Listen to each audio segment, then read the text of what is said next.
So this HOA Karen thought she could bulldoze my 40-acre apple orchard at 5 a.m. while I was sleeping, forge my signature on demolition permits, and build her luxury resort on my family's land. Too bad for her. I'm the county permits director who's been approving every single shovel of dirt in this town for 15 years. I'm standing here in what used to be 30 years of my father's blood, sweat, and Honeycrisp trees, breathing diesel fumes mixed with the sickly sweet smell of crushed apple blossoms ground into the mud under my work boots. That bulldozer behind me? Still warm from destroying everything my family built. She bribed inspectors, framed me for tax evasion, threatened to foreclose on my 78-year-old neighbors, and even brought in mob money from Phoenix, thinking she'd won. But when someone messes with a dying man's legacy and tries to destroy an entire community for profit, they just declared war on the wrong permits director and I had FBI backup. What would you do if someone stole your family's life work while you slept? Tell me where you're watching from. Your HOA probably has monsters too. Let me back up and tell you how this whole nightmare started. My name's Jake Morrison, and 3 generations of my family have been growing apples on this land. My grandfather bought these 40 acres back in 1994 when it was just scrubland and a dream. My father spent 30 years turning it into something special premium Honeycrisp and Gala varieties that supplied half the farmers' markets in the county. When Dad had his heart attack in 2018, I had a choice to make. I could keep struggling to make the farm profitable, or I could take the steady paycheck as county permits director. The irony wasn't lost on me, becoming the guy who approves construction permits while trying to save agricultural land. But Dad's medical bills were crushing us, and somebody had to keep the lights on. That's how I ended up in the most important job I never knew I'd need. Enter Delia Prescott, 52 years old, fresh from Phoenix with a designer handbag full of lawsuits and a voice that could shatter windows 3 counties over. She moved into Willowbrook Estates, the luxury development right next to my farm in January with one mission: turn our quiet rural community into her personal ATM. You know those people who complain about the smell of fresh bread near a bakery? Well, Delia complained about the smell of apple blossoms.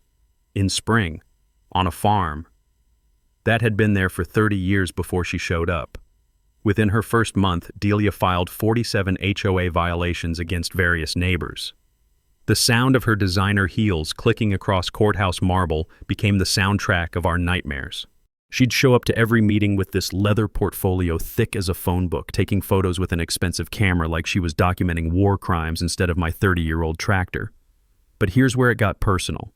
She hit my farm with a $15,000 remediation fee, claiming my irrigation system violated some obscure county health code. When I asked to see the specific violation, she produced a document with my signature on it, except I'd never seen that paper in my life. She'd forged my name on a compliance agreement I never signed. That night, sitting in my kitchen with the taste of metallic fear coating my tongue, I spread out legal documents next to Dad's old farming journals.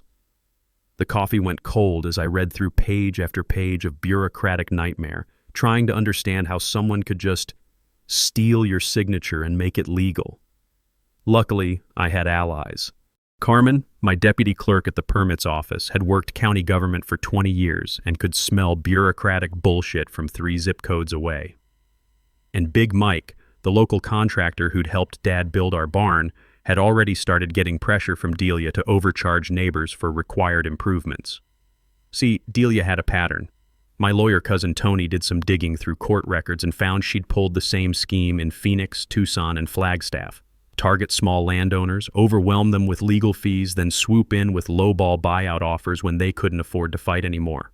The first sign something bigger was happening came in March. Strange men in expensive suits started showing up, surveying property lines with equipment that hummed like angry wasps. When I asked what they were doing, they mumbled something about preliminary assessments and drove off in rental cars with Phoenix plates, leaving behind the acrid smell of hot asphalt and something that felt like menace. Then the anonymous buyers started calling with that telemarketer urgency. This offer expires in 48 hours. Development pressure is coming whether you like it or not. Better to sell now while you still can. But the real gut punch came when I found out what happened to the Kowalskis. This elderly couple had been raising chickens next door for 47 years, until Delia's HOA hit them with violation fines that forced them into bankruptcy proceedings.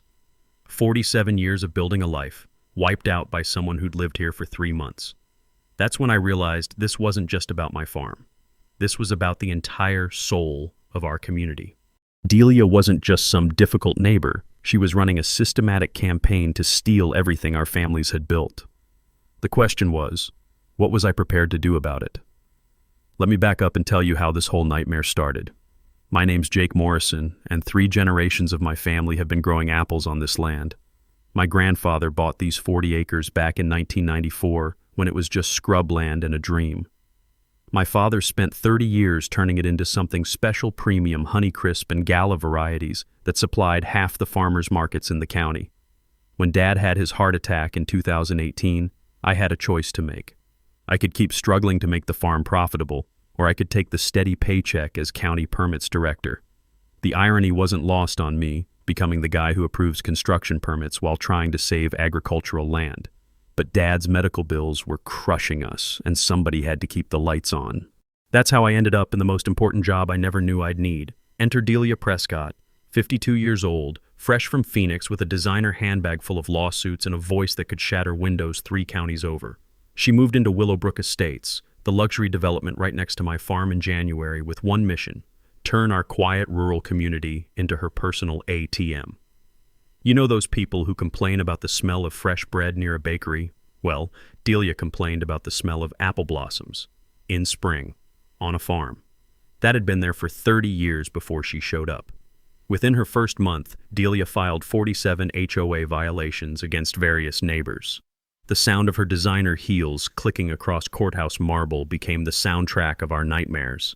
She'd show up to every meeting with this leather portfolio thick as a phone book, taking photos with an expensive camera like she was documenting war crimes instead of my 30-year-old tractor. But here's where it got personal. She hit my farm with a $15,000 remediation fee, claiming my irrigation system violated some obscure county health code. When I asked to see the specific violation, she produced a document with my signature on it, except I'd never seen that paper in my life. She'd forged my name on a compliance agreement I never signed. That night, sitting in my kitchen with the taste of metallic fear coating my tongue, I spread out legal documents next to Dad's old farming journals. The coffee went cold as I read through page after page of bureaucratic nightmare, trying to understand how someone could just steal your signature and make it legal. Luckily, I had allies. Carmen, my deputy clerk at the permits office, had worked county government for 20 years and could smell bureaucratic bullshit from 3 zip codes away. And Big Mike, the local contractor who'd helped Dad build our barn, had already started getting pressure from Delia to overcharge neighbors for required improvements. See, Delia had a pattern. My lawyer cousin Tony did some digging through court records and found she'd pulled the same scheme in Phoenix, Tucson, and Flagstaff. Target small landowners, overwhelm them with legal fees, then swoop in with lowball buyout offers when they couldn't afford to fight anymore. The first sign something bigger was happening came in March. Strange men in expensive suits started showing up, surveying property lines with equipment that hummed like angry wasps. When I asked what they were doing, they mumbled something about preliminary assessments and drove off in rental cars with Phoenix plates, leaving behind the acrid smell of hot asphalt and something that felt like menace. Then the anonymous buyers started calling with that telemarketer urgency. This offer expires in 48 hours. Development pressure is coming whether you like it or not. Better to sell now while you still can. But the real gut punch came when I found out what happened to the Kowalskis. This elderly couple had been raising chickens next door for 47 years until Delia's HOA hit them with violation fines that forced them into bankruptcy proceedings. 47 years of building a life, wiped out by someone who'd lived here for 3 months. That's when I realized this wasn't just about my farm. This was about the entire soul of our community. Delia wasn't just some difficult neighbor. She was running a systematic campaign to steal everything our families had built. The question was, what was I prepared to do about it? The first real shot across the bow came on a Tuesday morning in April.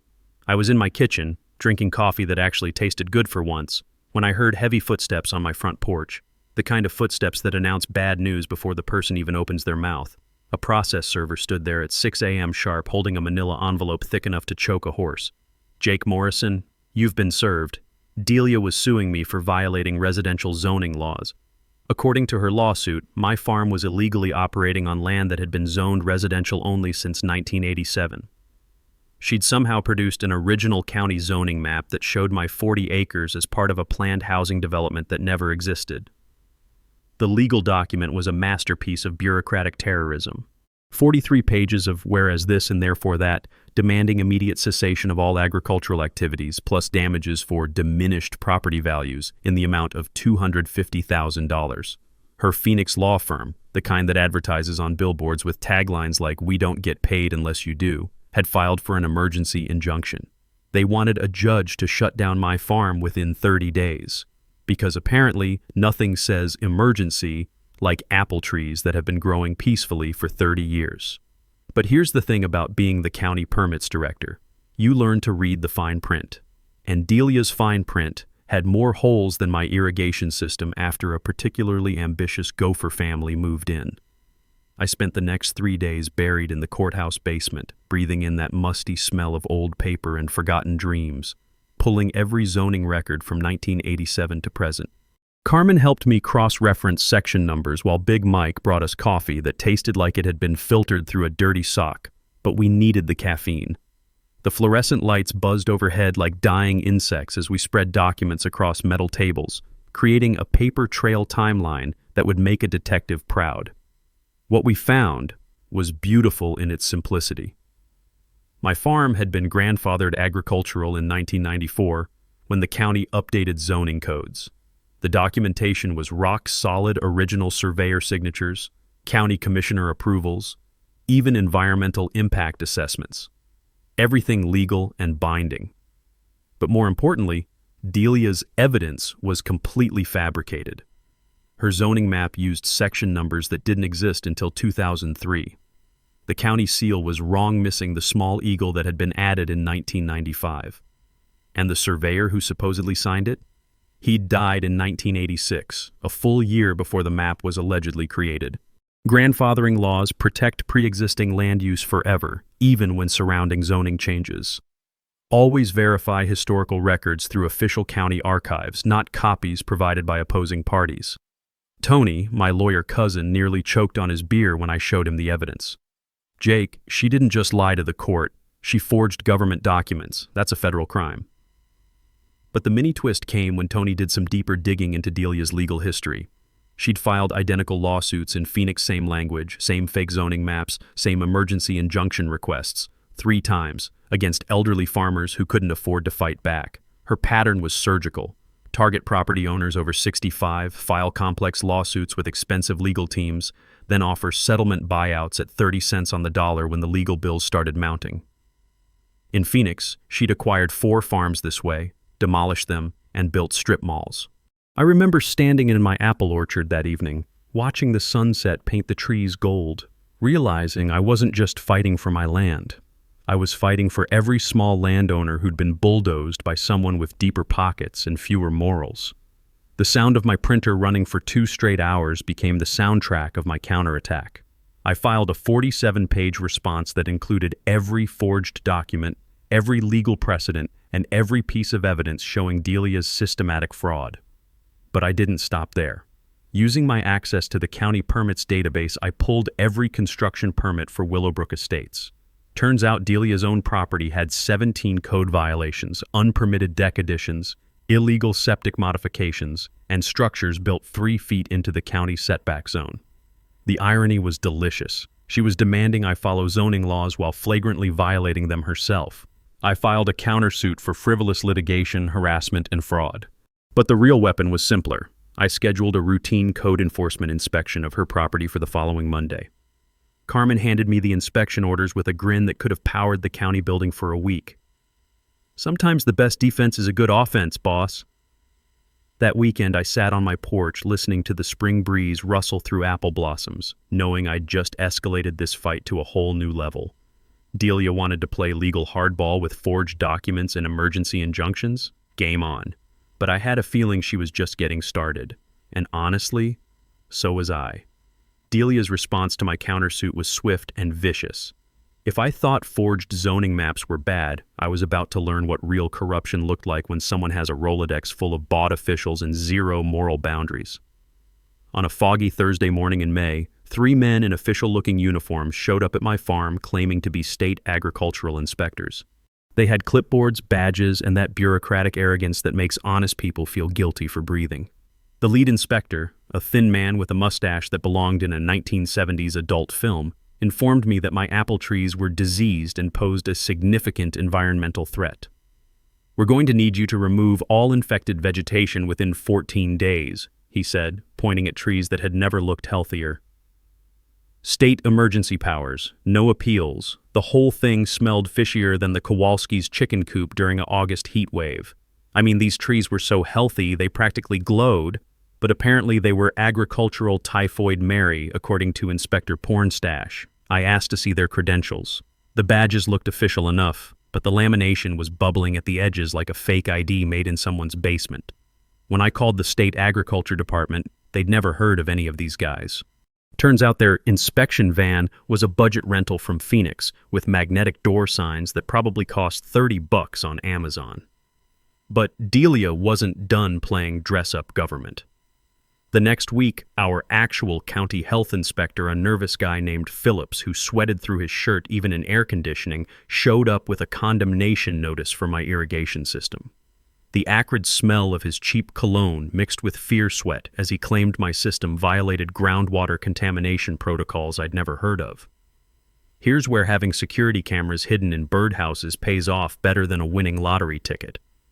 I watched Phillips inspect my perfectly functional irrigation for about 10 minutes, then get into his county truck where Delia was waiting with a manila envelope.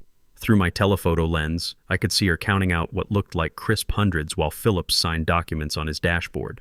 The crunch of gravel under her designer heels was audible even from 50 yards away as she walked back to her car. They'd just conducted county business like a drug deal behind a 7-Eleven.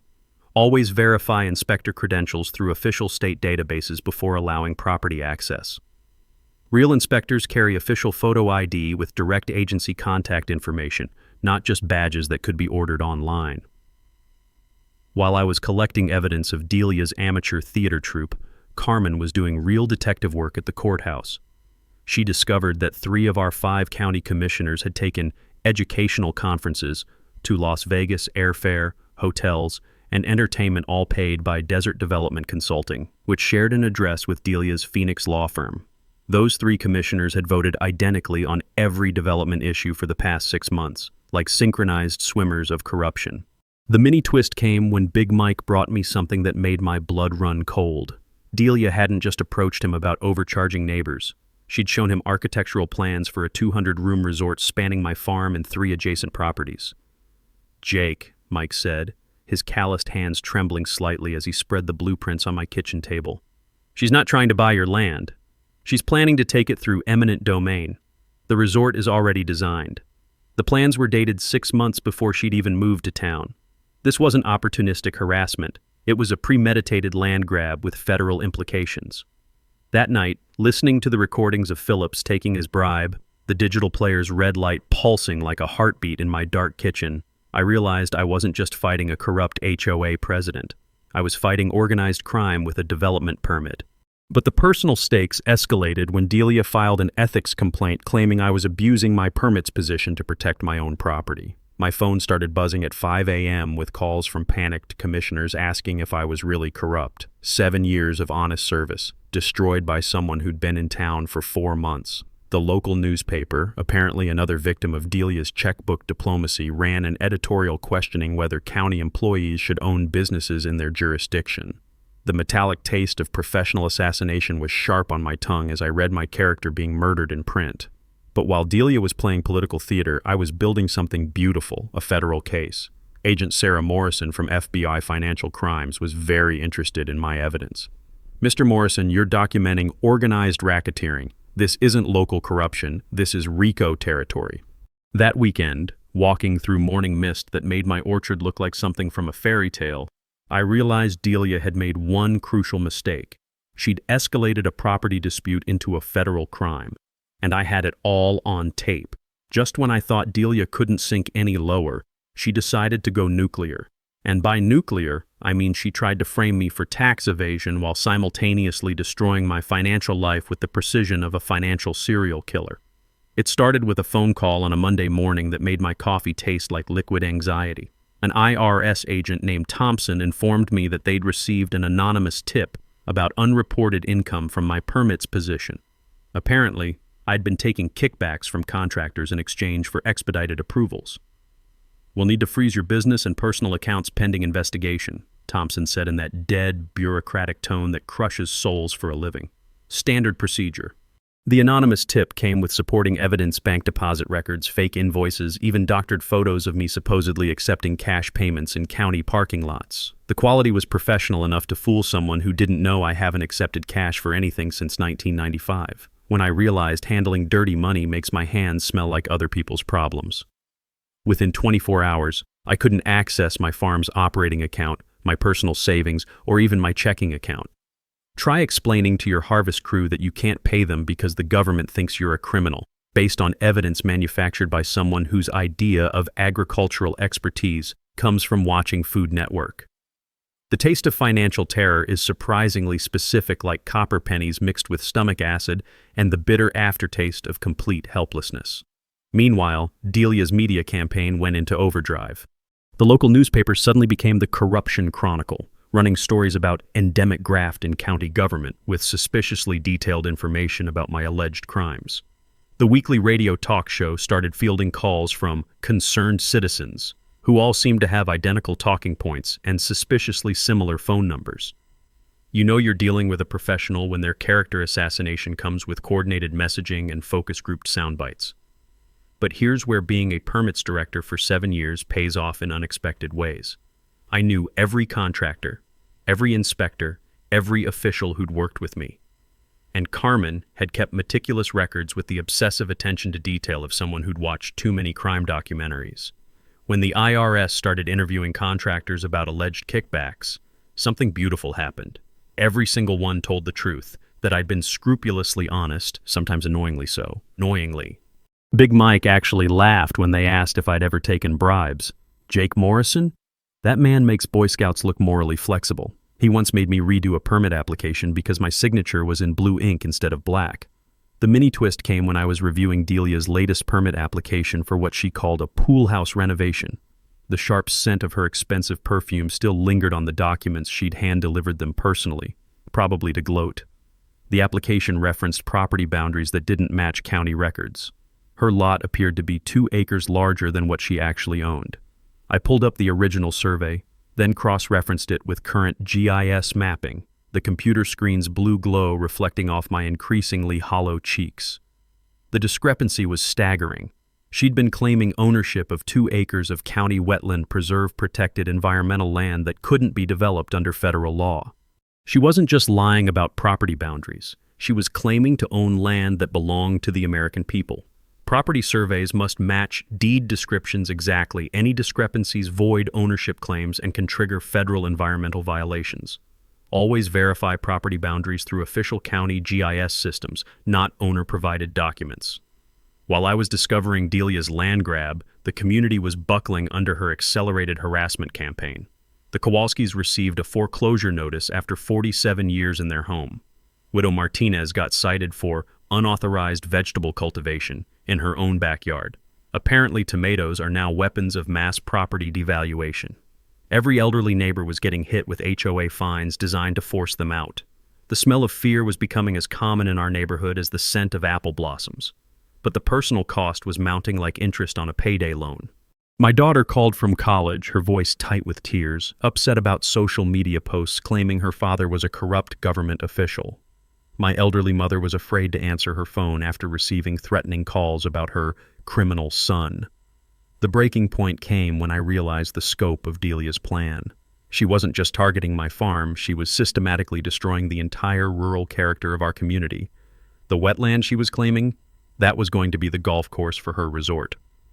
I sat in my father's old chair that night, the leather cracked and worn smooth by decades of honest work, holding soil sample results that confirmed endangered salamanders lived in our irrigation ponds, the same ponds that Delia's fake inspectors had tried to condemn.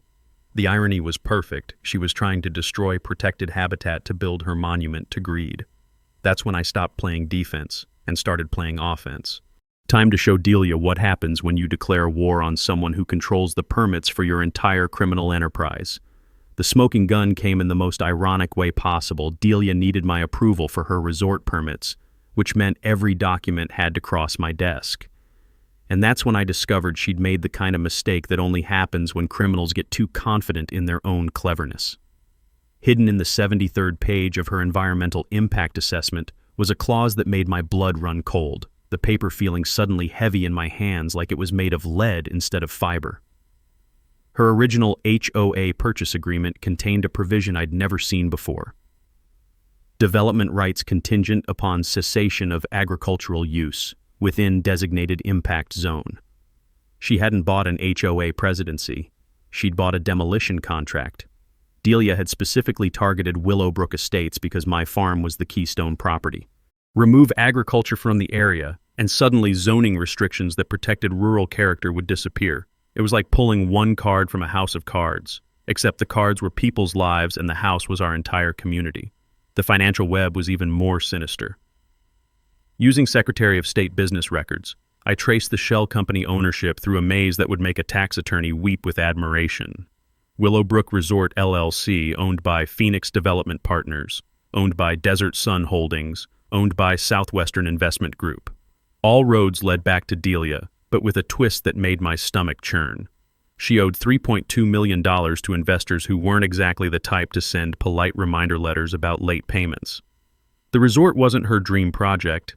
It was her only escape from bankruptcy, lawsuits, and potentially kneecap adjustment therapy. The technical revelation that changed everything came when I analyzed the environmental surveys for her resort. The plans showed disruption of protected wetland areas, but Delia's surveys conveniently omitted the federally protected habitat she'd been illegally claiming to own. The musty smell of old environmental law textbooks filled my office as I researched federal regulations, but what I found was beautiful in its simplicity. When environmental law clashes with local zoning, federal law wins every time. Always. Environmental regulations always trump local zoning. Federal law supersedes everything, and EPA violations carry $37,500 daily fines plus criminal charges. Rachel Chen's investigation had uncovered the bigger picture. Delia wasn't just some HOA Karen with delusions of grandeur. She was part of a systematic land-grabbing operation targeting rural communities near growing cities across 4 states. Phoenix, Tucson, Flagstaff, and now us, same playbook, different victims. The personal stakes became crystal clear when I found real estate appraisals hidden in her permit applications. My father had specifically chosen this property because of the wetland. It provided natural irrigation for apple trees and created a microclimate that made our fruit unusually sweet. 30 years of soil development, tree grafting, and agricultural expertise would be erased for a golf course and spa. Everything my family had built, destroyed so wealthy Phoenix tourists could have weekend getaways while complaining about the rustic charm of actual farming. The community impact was staggering. Her resort would require 2.3 million gallons of water daily, enough to drain community wells that had sustained our neighborhood for generations. Traffic would overwhelm roads designed for farm equipment, not tour buses full of people who think milk comes from cartons and apples grow in grocery stores.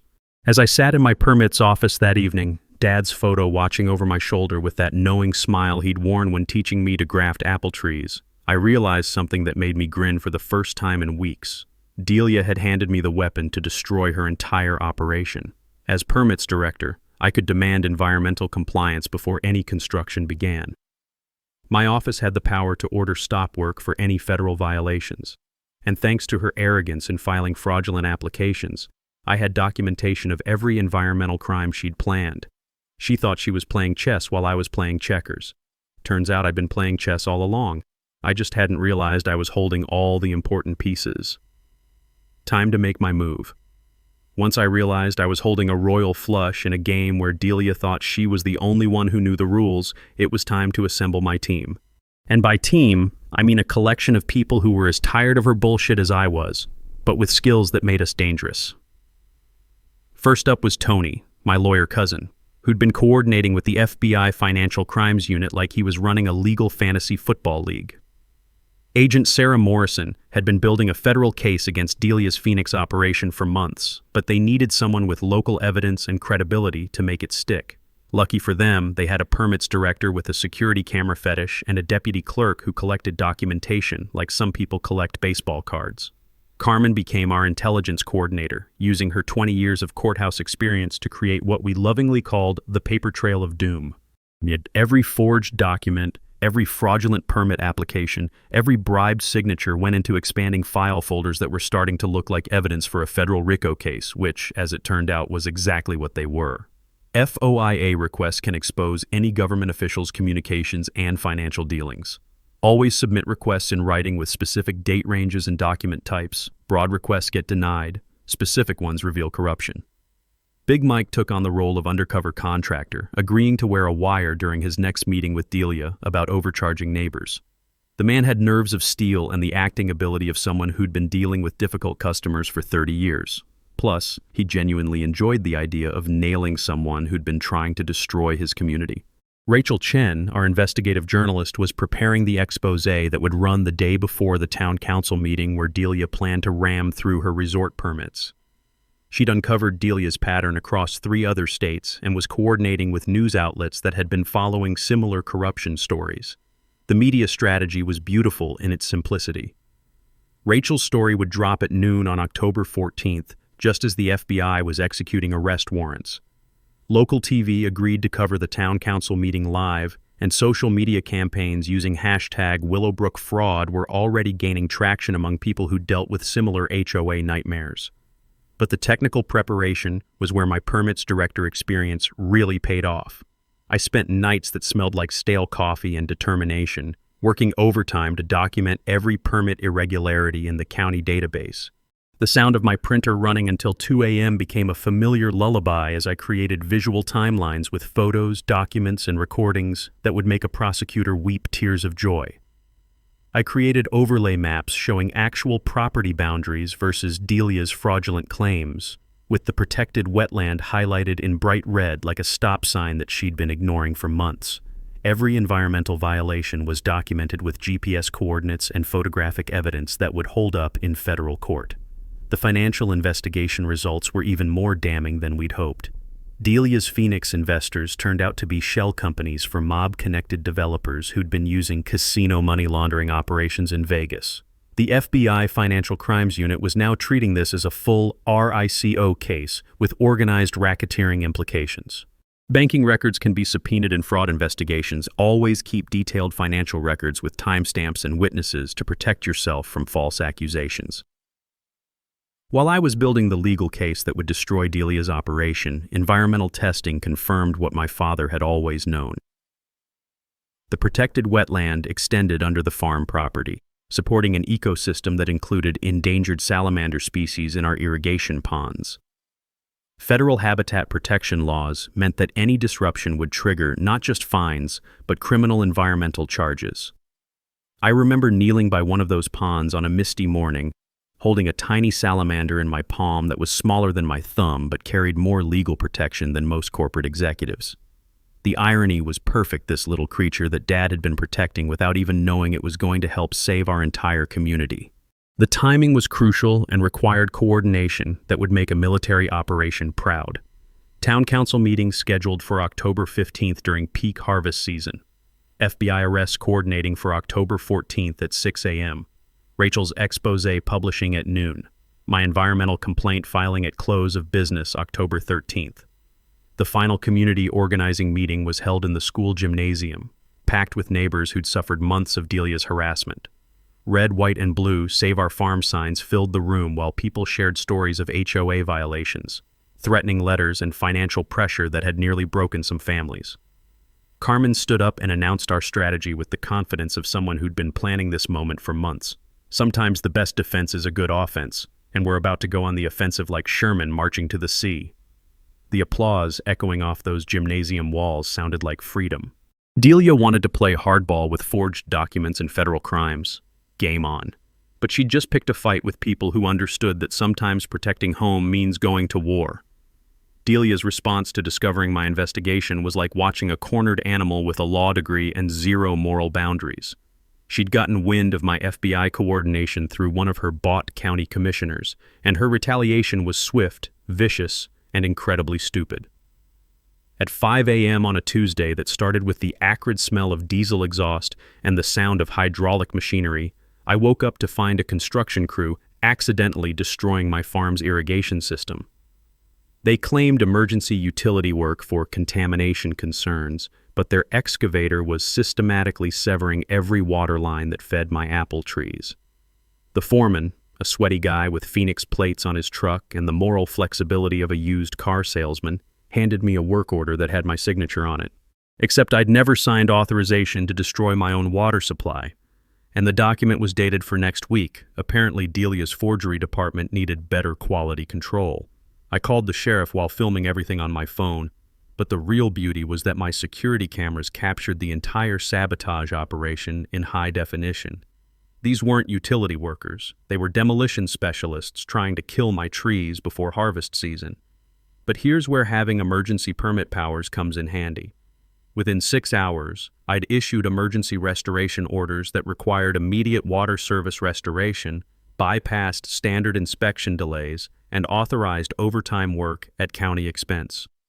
Emergency utility repairs don't require standard permit delays. Life safety and agricultural protection can trigger immediate approval authority. Big Mike's crew worked for free to repair the damage, running new water lines with the efficiency of people who were genuinely pissed off. The sound of their equipment fixing what Delia's people had destroyed was like a mechanical middle finger pointed directly at her house. But Delia wasn't done playing amateur hour criminal mastermind. The bribery escalation was breathtaking in its scope and stupidity. She approached county commissioners with $50,000 cash offers in manila envelopes like she was running a 1950s political machine instead of trying to steal environmental land in 2024. Carmen's wire recordings captured every detail, including Delia's promise that Jake's job will be available soon for someone more cooperative. She tried to blackmail our sheriff with photographs of his weekend poker games, claiming they violated gambling laws. Unfortunately for her, she'd hired a private investigator who was dumber than a box of rocks and photographed the sheriff's church charity poker night where they raised money for veterans. The community intimidation campaign ramped up like something out of a mob movie written by someone who'd never actually met the mob. Anonymous, threatening letters started appearing in mailboxes, but apparently Delia's criminal organization bought their stationery from the same office depot and used the same laser printer for all of them. The Kowalski's mailbox got destroyed with a baseball bat by unknown vandals who drove a rental car with Phoenix plates. Because nothing says professional intimidation like leaving a paper trail that leads directly back to your home city. HOA security patrols, really just hired thugs from Phoenix driving slowly past homes at night, started making elderly neighbors afraid to check their mail. But these geniuses didn't realize that small communities talk to each other, and by the third night we had license plate numbers, photos, and enough evidence to make harassment charges stick. My documentation strategy became obsessive. Every threatening letter went into evidence bags for handwriting analysis. Every license plate got traced through DMV records that showed connections to Phoenix rental companies and Delia's shell corporations. The sheriff increased actual patrols while I maintained surveillance from my farm, creating a security net that caught every move these amateur criminals made. The pressure campaign against me personally was like watching someone try to destroy a reputation with all the subtlety of a bull in a china shop filled with legal evidence. The local newspaper ran a hit piece claiming I was mentally unstable and obsessed with conspiracy theories, but they made the mistake of quoting directly from Delia's talking points, literally word for word from documents Carmen had copied from her permit applications. When the newspaper tries to destroy your credibility using the same talking points as the person you're investigating, it's like watching someone shoot themselves in the foot with a smoking gun. Delia filed an injunction to prevent me from processing any permits in my own township, claiming conflict of interest made all my decisions invalid. She tried to fast-track resort permits through state-level override, apparently not understanding that environmental regulations don't care about your legal maneuvering timeline. State permit override requires environmental clearance. You can't skip federal law, no matter how many local officials you've bought. The mini twist came when I used my official access to monitor all permit activity countywide and discovered Delia filing permits under multiple fake company names. Desert Sun Holdings, Phoenix Development Partners, Southwestern Investment Group. She was literally filing permits against herself to create the appearance of multiple interested developers. It was like watching someone play chess against themselves and still somehow losing. That night, standing in my apple orchard with the taste of determination sharp on my tongue, I realized Delia had made the classic mistake of escalating a local dispute into a federal crime spree while leaving evidence everywhere like a criminal scavenger hunt. She wanted to play hardball? Fine. But she just brought a forgery to a federal investigation. With 72 hours until Delia's groundbreaking ceremony, she went into full panic mode and decided to accelerate her timeline like someone who'd never heard of the phrase haste makes waste, or in her case, haste makes federal evidence. At 3 a.m. on October 12th, the rumble of diesel generators and the harsh glare of construction floodlights turned my peaceful rural neighborhood into something that looked like an alien invasion directed by someone with absolutely no respect for noise ordinances. Delia had brought in an out-of-state crew working around the clock to clear land without permits, claiming emergency environmental remediation exemption from county oversight. The smell of fresh-cut wood mixed with diesel exhaust and the acrid scent of chainsaw oil as they started demolishing trees that had been growing since before Delia was born. The sound of ancient oaks falling in the middle of the night was like listening to history being murdered with power tools. But here's where being a permits director for 7 years pays off. I know every exemption in the book, and emergency environmental remediation requires actual environmental emergencies, not manufactured development schedules. I was out of bed and on the phone with the EPA at 3:15 a.m., issuing immediate stop work orders that carried federal enforcement authority. By 6 a.m., sheriff's deputies were serving cease and desist orders while EPA enforcement agents established a federal hold on the entire property. Federal stop work orders supersede all local permits and exemptions. Environmental protection laws create immediate legal barriers that no amount of political pressure can override. The media war that erupted was like watching someone try to fight a forest fire with gasoline-soaked rags. Delia's Phoenix PR firm launched a social media campaign painting me as a corrupt obstructionist who was blocking economic development and job creation. They claimed the resort would bring 200 jobs and $15 million in annual tax revenue. The fake grassroots campaign was beautiful in its transparency. Hundreds of social media accounts with generic names posting identical messages about supporting economic progress. Unfortunately for them, Carmen had been tracking IP addresses and discovered that 90% of the local support was coming from computers in Phoenix and Las Vegas. Rachel countered with her investigation showing Delia's fraud pattern across multiple states, complete with photos of demolished farms and displaced families. The hashtag Willowbrook fraud started trending nationally among people who dealt with similar HOA nightmares and land-grabbing schemes. But the physical intimidation escalated to levels that would make professional criminals embarrassed about the amateur hour operation. My truck tires got slashed in the county parking garage by someone who left fingerprints on the valve stems and dropped a Phoenix hotel receipt at the scene. The threatening voicemail was even more pathetic. "Drop this investigation or your family pays the price," delivered in an accent that screamed, "Guy from Arizona trying to sound tough." They might as well have introduced themselves and left contact information. Security cameras at my farm caught masked figures testing perimeter defenses. But these geniuses drove vehicles registered to Delia's shell companies and parked under streetlights that illuminated their license plates like a criminal photography workshop. Big Mike started providing armed protection, carrying a shotgun that had seen action in 3 deer seasons and looked like it could stop a charging rhinoceros. The man took personal offense at people threatening his community and had the moral clarity that comes from 40 years of honest construction work. The political pressure reached levels that would make a Washington lobbyist proud.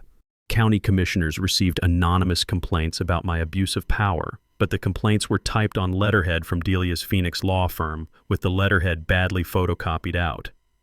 State officials demanded investigation of my conflict of interest, apparently not understanding that investigating crimes committed against your own property isn't conflict of interest. It's called being a victim with access to evidence.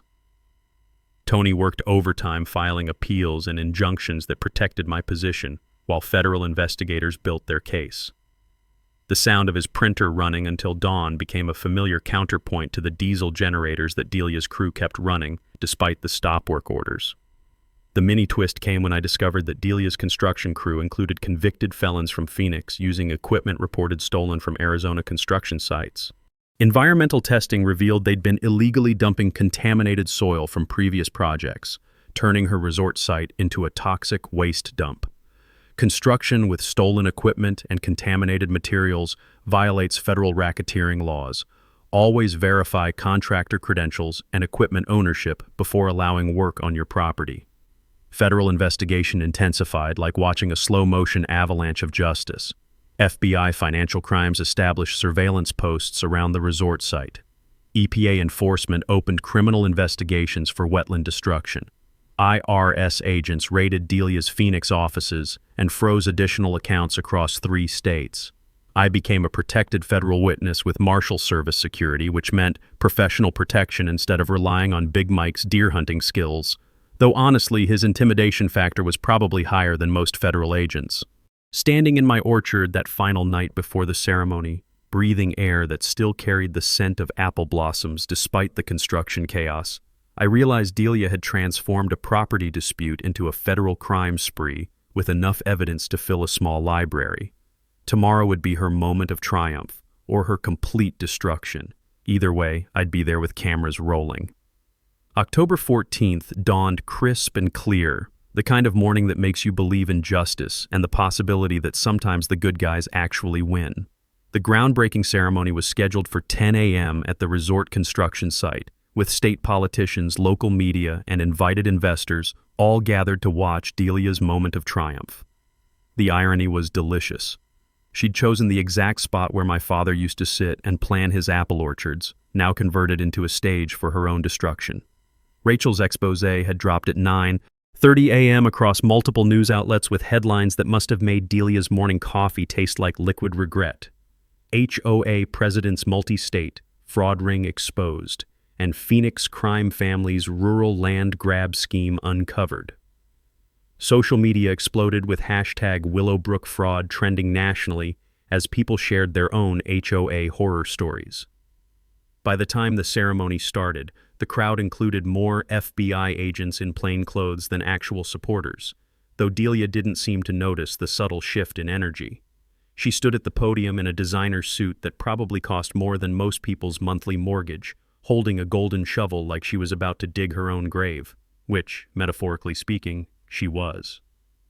"Today we break ground on Willowbrook's bright future," she announced in that shrill voice that could strip paint from a barn door.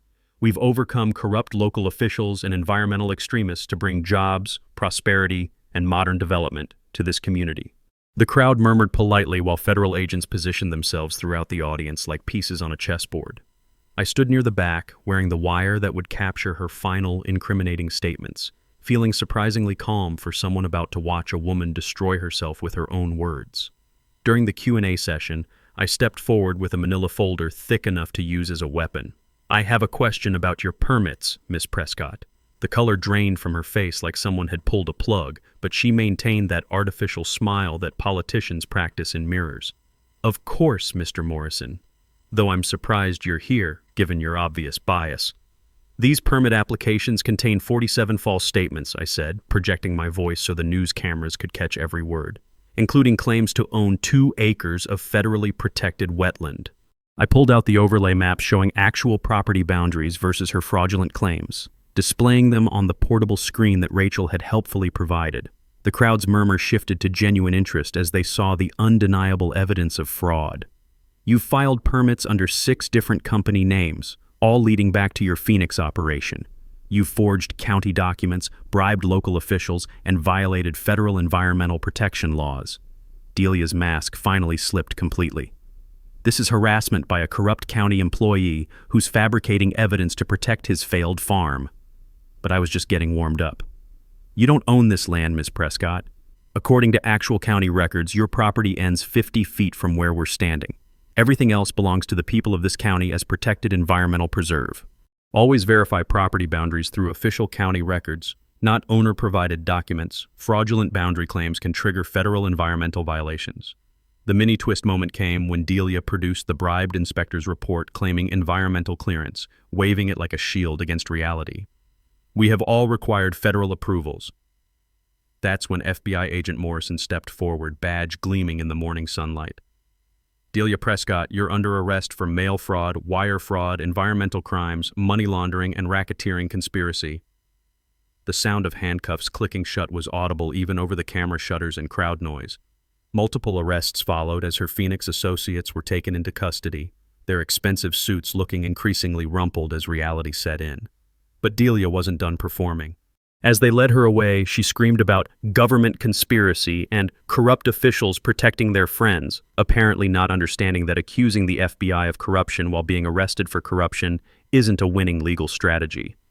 The crowd erupted in applause, led by the Kowalskis, whose weathered faces were streaked with tears of relief. Big Mike started a chant that echoed across the construction site: "Save our farms, save our community." State politicians who'd come for photo opportunities quietly slipped away like vampires fleeing sunlight, while reporters surrounded me for statements about months of investigation and community resistance. "Sometimes doing your job means protecting your neighbors," I told the cameras, my voice steady despite the surreal nature of watching someone's criminal empire collapse in real time. "And sometimes protection means standing up to people who think money and corruption can destroy what families spent generations building." EPA officials issued a permanent protection order for the wetland and surrounding buffer zone, while all of Delia's permits were declared void due to fraudulent applications. Construction equipment was impounded as evidence in the federal case. I walked to the edge of the wetland where my father used to fish, finding a small apple sapling growing wild among the protected plants. The scent of clean pond water mixed with apple blossoms in the October breeze, nature already beginning to reclaim what was rightfully hers. The silence after months of construction noise sounded like freedom. 1 month later, federal justice moved with the efficiency of a well-oiled machine designed to crush organized crime. Delia pleaded guilty to avoid a 25-year sentence, accepting 12 years in federal prison plus $3.2 million in restitution to the investors she'd defrauded. The Phoenix crime ring was dismantled like a house of cards in a hurricane, with 17 total arrests across 4 states. My testimony helped convict 3 county officials for accepting bribes, cleaning house in a way that made local government actually trustworthy again. Sometimes justice tastes like apple pie and feels like vindication, especially when it comes with federal protection for your family's legacy. The HOA was dissolved by court order faster than you can say property rights, lifting restrictive covenants that had been choking the life out of our rural community. The Kowalskis immediately expanded their chicken coop with the enthusiasm of people who'd been freed from bureaucratic prison. Property values stabilized after development pressure disappeared like morning fog in sunlight. The sound of laughter replaced months of tension at our neighborhood potlucks, where conversations shifted from legal strategies to normal topics like weather, crops, and whose tomatoes were winning the unofficial competition that rural communities take surprisingly seriously. Environmental victory came with federal designation of a 200-acre wetland preserve that included my farm, ensuring permanent protection against future development pressure. A federal grant provided $400,000 for habitat restoration and an education center that would teach kids about sustainable agriculture and environmental protection. Environmental designations create permanent legal protection for sensitive lands. Federal habitat protection trumps local development pressure every single time. My professional recognition included being named Permits Director of the Year by the State Association, though honestly the real reward was watching our community heal. I was invited to testify before the state legislature about municipal corruption, helping develop new protocols for identifying fraudulent permit applications before they can damage communities. The Morrison apple farm expanded to 60 acres, using properties seized from Delia's criminal enterprise, creating an agricultural operation that my father would have been proud to see. We partnered with the Agricultural College for organic farming research and became a destination for school field trips where kids could learn that apples don't actually grow in grocery store plastic bags. The community social good initiative started with the Morrison Family Scholarship for agricultural students, funded by my federal whistleblower reward and the book rights that Rachel helped me negotiate. The first recipient was Carmen's daughter, who's studying environmental law with the goal of protecting rural communities from future land grabbers. I started dating Rachel after her investigation won a Pulitzer nomination, though our first official date was testifying together at a congressional hearing about rural land protection. Romance blooms in strange places when you're both committed to justice and really good investigative work. The annual Willowbrook Apple Festival launched the following October, celebrating community resilience, environmental protection, and the victory of regular people over organized crime. Local vendors, live music, and tours of the wetland preserve created an event that drew visitors from 3 states. The sound of children's laughter mixing with bluegrass music and the rhythmic squeaking of our old apple press became the new soundtrack of our community, So much better than diesel generators and legal threats. But vigilance remains essential. I established a hotline for residents facing development pressure and train other rural permits officials to recognize corruption patterns. My case became a model for federal environmental enforcement, proving that sometimes one person with access to evidence can protect entire communities. Corruption prevention requires ongoing community awareness and official accountability. Document everything, verify all claims, and never assume criminals are smarter than honest people with determination. The phone call came last month from a permits director in the neighboring county. Similar patterns were emerging. Aggressive development pressure targeting organic dairy farms, suspicious city council votes, and a developer with casino connections. "Jake," she said, "I think we need your help again." I looked out at my apple orchard where morning mist was rising from the protected wetland and my father's trees were preparing for another harvest season. Sometimes protecting home means fighting battles you never expected, but the alternative is watching everything you love get bulldozed by people who mistake greed for progress. "I'll be right there," I said. Because some fights are worth having and some places are worth protecting, no matter how many HOA Karens think they can buy what isn't for sale. Drop a comment about your worst HOA or developer experience. Your story might help someone else facing similar pressure. Hit subscribe and the bell icon for more. David vs. Goliath stories where knowledge, community, and federal law triumph over corruption and greed.